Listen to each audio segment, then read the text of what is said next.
आसपास वाले जितने लोग थे, जितने जिसको कौवा कह सकते हैं, हंस तो दाना चुनते चुनते जेल चले गए। बाकी कौवा लोग जो है उन लोग पर भी जो है नकेल कसा जाए। दो आईएएस अधिकारी, अमूमन ईडी आईएएस अधिकारी पर कार्रवाई करने से बचे। मनरेगा में भी है, मनरेगा में भी उन्होंने पीओ का ट्रांसफर किया है, उसमें कई तरह की गड़बड़ियां सामने। कार्रवाई किए हुए 5 महीने से अधिक समय हो गया है, एफआईआर भी दर्ज हो गया, लेकिन उसमें जिस सीनियर आईएएस अधिकारियों पर कार्रवाई करने की बात कही गई है उस पर अभी तक कोई पहल नहीं हुआ है स्पेशल विजिलेंस यूनिट के द्वारा। डबल इंजन की सरकार है, सब कुछ ठीक ठाक चल रहा है, पावर का भी बहुत ही आराम से हस्तांतरण भी हो रहा है, तो फिर ये छापेमारी का मतलब जिस दिशा में अनुसंधान बढ़ रहा है। विश्वश्री दुबई में बैठकर मस्ती कर रहा है, सबको पता है। दुबई भगाने में किसकी भूमिका है सबको पता है। नमस्कार, संतोष की रिपोर्ट में आप सबों का स्वागत है। और आज हम संतोष की रिपोर्ट में बात कर रहे हैं अब किसकी बारी है। जी हां, आज पूरे दिन सचिवालय के गलियारे में सिर्फ यही चर्चाएं होती रही कि अब किसकी बारी है। क्या अब ईडी बड़ी मछली पर हाथ डालेगी क्या? अभी तक जिस तरीके से ईडी कार्रवाई कर रही है, सेकेंड लाइन तक वो पहुंच चुकी है। हंस भले जेल में गए हो, लेकिन जितने हंस के आसपास वाले जितने लोग थे, जितने जिसको कौवा कह सकते हैं, हंस तो दाना चुनते चुनते जेल चले गए। बाकी कौवा लोग जो है उन लोग पर भी जो है नकेल कसा जा ही रहा है। और जिस तरीके से चीजें चल रही है, एक अलग तरीके का माहौल बना है। लेकिन सबसे बड़ी बात यह है कि 2 आईएएस अधिकारी, अमूमन ईडी आईएएस अधिकारी पर कार्रवाई करने से बचती है।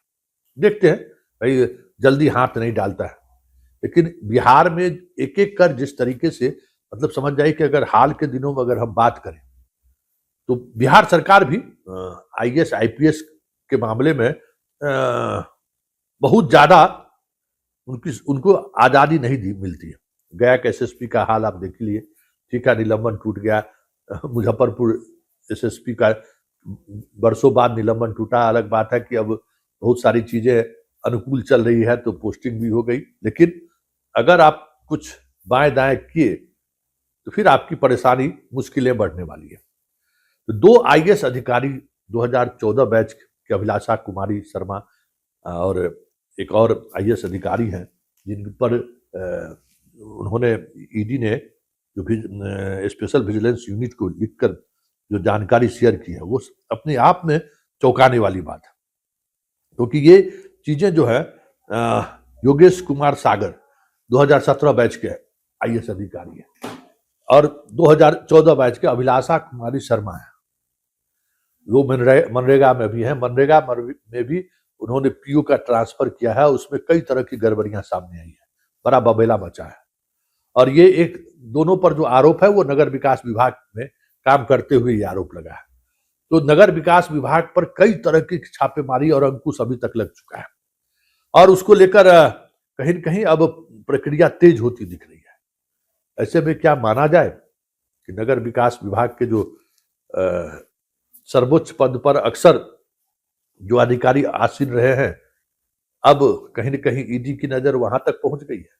हालांकि थोड़ा मुश्किल होगा ईडी को वहां तक पहुंचना, क्योंकि ईडी के मामले में, विश्वश्री के मामले में ईडी कार्रवाई किए हुए 5 महीने से अधिक समय हो गया है, एफआईआर भी दर्ज हो गया, लेकिन उसमें जिस सीनियर आईएएस अधिकारियों पर कार्रवाई करने की बात कही गई है उस पर अभी तक कोई पहल नहीं हुआ है स्पेशल विजिलेंस यूनिट के द्वारा। तो वो अलग बात है। लेकिन आज पूरे दिन ये चर्चा जरूर रही कि भाई डबल इंजन की सरकार है, सब कुछ ठीक ठाक चल रहा है, पावर का भी बहुत ही आराम से हस्तांतरण भी हो रहा है, तो फिर ये छापेमारी का मतलब क्या है? क्या माना जाए कि बिहार में जो भ्रष्टाचार को लेकर जो खबरें दिल्ली तक पहुंची है उसका असर तो नहीं है, क्योंकि बिहार में भ्रष्टाचार एक बड़ा मुद्दा है। ये अलग बात है कि चुनाव में इन मुद्दों पर न वोट हुआ, न इस मुद्दे पर कोई बात करने को तैयार था।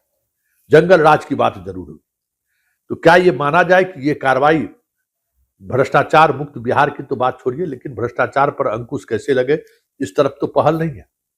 हालांकि हंस के मामले में हाईकोर्ट ने ईडी को बहुत फटकार भी लगाई है, उसके मामले में अनुसंधान को लेकर भी प्रतिकूल टिप्पणी की है। लेकिन अब जिस दिशा में अनुसंधान बढ़ रहा है, ऋषु श्री दुबई में बैठकर मस्ती कर रहा है, सबको पता है। दुबई भगाने में किसकी भूमिका है, सबको पता है। लेकिन जिस तरीके से पैसे का ट्रांसफर हुआ है, इस दोनों आईएएस अधिकारी पर भी अनलीगल तरीके से मनी के ट्रांजैक्शन का आरोप है। और किस स्तर पर आरोप है ये तो जांच के बाद पता चलेगा, लेकिन मनी ट्रांजैक्शन का आरोप है।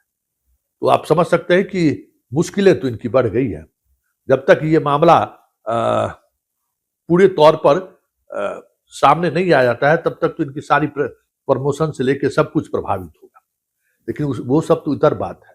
ये 2014 बैच और 2017 बैच के आईएएस अधिकारी जब इस तरीके से कानून को अपने हाथ में लेगा, जब इस तरीके से भय मुक्त होकर, मतलब कोई डर नहीं है, मेरी मर्जी जो होगा सब करेंगे, तो फिर ऐसे में तो सवाल उठना लाजमी है कि इस ब्यूरोक्रेटिक व्यवस्था का मतलब क्या है जब लूट के साथ खड़ा होना है। कई तरह के सवाल आज सचिवालय के गलियारे में तैरता रहा और अंततः यही हुआ कि भाई डबल इंजन की सरकार के जरूर है, डेवलपमेंट को लेकर नजरिया जरूर बदल रही है, लेकिन ईडी सीबीआई का जो हस्तक्षेप है वो आने वाले दिनों में बढ़ेगा, क्योंकि जो चीजें आप दिख रहा है ना, और जिस स्तर पर दिख रहा है वो जो है संकेत है कि अनुसंधान किस दिशा में बन रही है। क्योंकि सबसे ज्यादा अगर किसी एक विभाग में ऋषु श्री ने लूट मचाई है तो वो नगर विकास विभाग है। और नगर विकास विभाग में जो एल का जो टूनिंग है, ट्रेंगुलर बना हुआ है ना, वो ट्रेंगुलर कहीं ना कहीं ईडी को उस दिशा में बढ़ने को कह सकते हैं कि अनुसंधान की दिशा उस दिशा में बढ़ाने को लेकर मंथन तो तेज जरूर कर दिया है। ऐसे में आने वाले समय में एक एल तो देश छोड़े हुए है, दूसरे एल की भी हालत पतली है, परेशान है, चेहरे पर वो हंसी अब नहीं दिखाई देता है। और तीसरे एल को तो अभी दिल्ली ही मेहरबान है, उस मेहरबानी की वजह से कितने दिनों तक वो खींच लेते हैं ये अलग बात है। लेकिन एक बात तो तय है, ऋषु श्री को जितने दिन ये लोग बचा ले, लेकिन ऋषु श्री ही इन तमाम एल का गले का फांस बन जाए तो कोई बड़ी बात नहीं।